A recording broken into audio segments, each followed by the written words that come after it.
अरे छोड़ दो चिंता हार या जीत की। अरे छोड़ दो चिंता हार या जीत की। मिलेगा परिणाम तुम्हारे कर्तव्य की। हर फैसले मुस्कुराकर स्वीकार करो। मनन करो अपने आज और कल की। मनन करो अपने आज और कल की। जी हाँ साथियों, नमस्कार। मैं हूं हरे कृष्ण प्रकाश और आप देख रहे हैं साहित्य आजकल। आज जो है कि बीएड और डीएलएड के मामले को लेकर सुप्रीम कोर्ट में सुनवाई होनी है। आप इस वीडियो को देख रहे हैं, इस क्रम में सुनवाई हो रही होगी और साथ ही साथ जो रिजल्ट निकलकर सामने आएगा, अर्थात जो परिणाम निकलकर सामने आएगा, वह तमाम शिक्षक अभ्यर्थियों के लिए बहुत बड़ा एक फैसला होगा।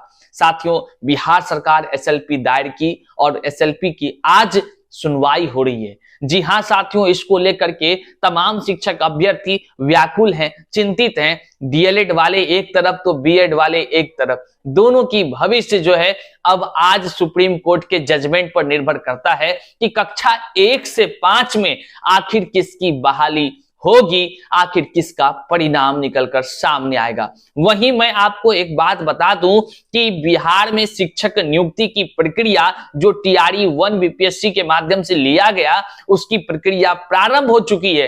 प्रारंभ ही ना कहें बल्कि केवल और केवल आज के जजमेंट पर वो रुका हुआ है। आज का जजमेंट मिलते ही बीपीएससी के जो चेयरमैन साहब हैं अतुल प्रसाद जी पूरी तैयारी कर चुके हैं।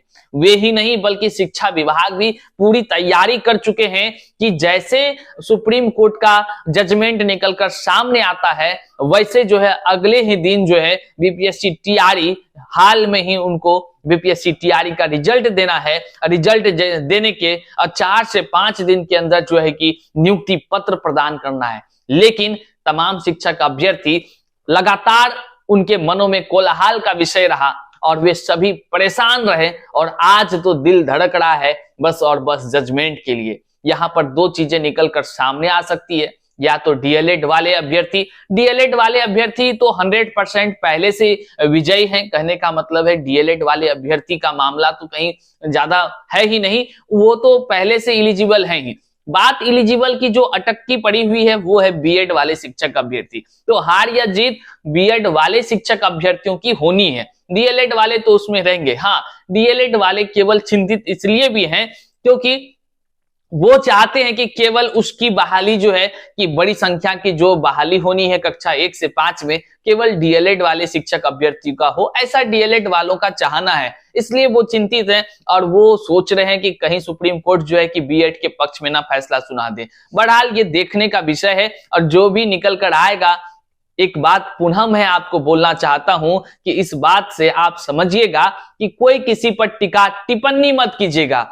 इस बात को आप मन में इस तरह बैठा लीजिए, चाहे जीत बीएड वालों की हो या डीएलएड वालों की हो, किसी की भी हो, मतलब इससे नहीं है। मतलब ये है दोस्तों कि आप संघर्ष के वो पल के साथी हैं जिसने हर एक लाठी कह लें या कह लें कि वो जेल जाने की हर एक पीड़ा को आपने सहा है। तो इन तमाम चीजों को भी एहसास करें कि आखिर किस प्रकार से संघर्ष करके ये 7वां चरण की बहाली आई है।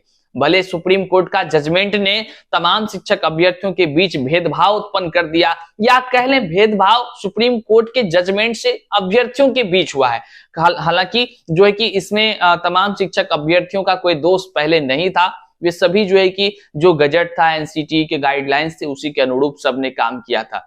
बहरहाल यही मैं आपको बताना चाहता हूं कि साथियों, जो भी फैसला आएगा हंसकर मुस्कुराकर स्वीकार कीजिएगा, क्योंकि इस संघर्ष के पल में एक चीज तो तय है कि बीपीएससी के टीआरई का परिणाम जल्द निकलेगा और फिर तमाम शिक्षक अभ्यर्थी जो उसमें पास होंगे उसकी बहाली हो जाएगी। बहाली होने के जस्ट बाद कितना अच्छा लगेगा, वे सभी शिक्षक अभ्यर्थी विद्यालय पहुंचकर सेवा प्रदान करेंगे। हाँ, इसमें हो सकता है कहीं आपकी बहाली हो जाए, या नहीं तो मेरी बहाली हो जाए, या नहीं तो तमाम शिक्षक अभ्यर्थी में से जिसकी होनी है उसकी हो जाए, किंतु एक बात तो तय है कि उसकी बहाली होगी।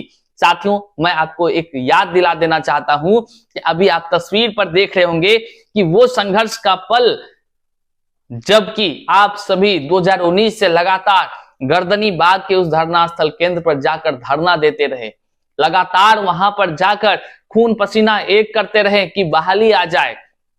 बहाली आ जाने के लिए न जाने कितने लाठियां आपने खाया, कब कब जेल गया। और ऐसे तमाम शिक्षक अभ्यर्थी हैं, याद कीजिए वो पल जबकि पूरे माहौल, पूरी दुनिया में आप तमाम शिक्षक अभ्यर्थियों की बातें हो रही थी, उनको लेकर खबर दिखाए जा रहे थे नेशनल मीडिया तक में। तो उस समय में कोई बीएड डीएलएड नहीं था प्यारे साथियों। उस समय संघर्ष का ऐसा पल था, कई बार तो मुझे याद है कि जब मैं अभ्यर्थियों को लेकर यहां से जाता था गर्दनी बाग, तो तमाम अभ्यर्थियों में से किसी को टिकट का भाड़ा कराना हो, किसी का मोबाइल रिचार्ज कराना हो, कई सारे अपने पैकेट से लगाता था, कोई पैसे नहीं कोई किसी से लेता था, और लगा करके चलो भाई सब मिलकर चलते हैं। ऐसी ऐसी स्थिति उत्पन्न हुई, रातों रात हम लोग ना जाने कितनी रातें वहां पर हम लोगों ने लगाया, तब जाकर ये बहाली आई है। तो इसमें कई ऐसे नए भी शिक्षक अभ्यर्थी हैं जो जिन्होंने संघर्ष को देखा ही नहीं है, जिसने संघर्ष को नहीं देखा है तो वो तो टीका टिप्पणी करते ही हैं। तो मैं उन तमाम अभ्यर्थियों को बता देना चाहता हूं कि बबुआ आप नए खिलाड़ी हैं,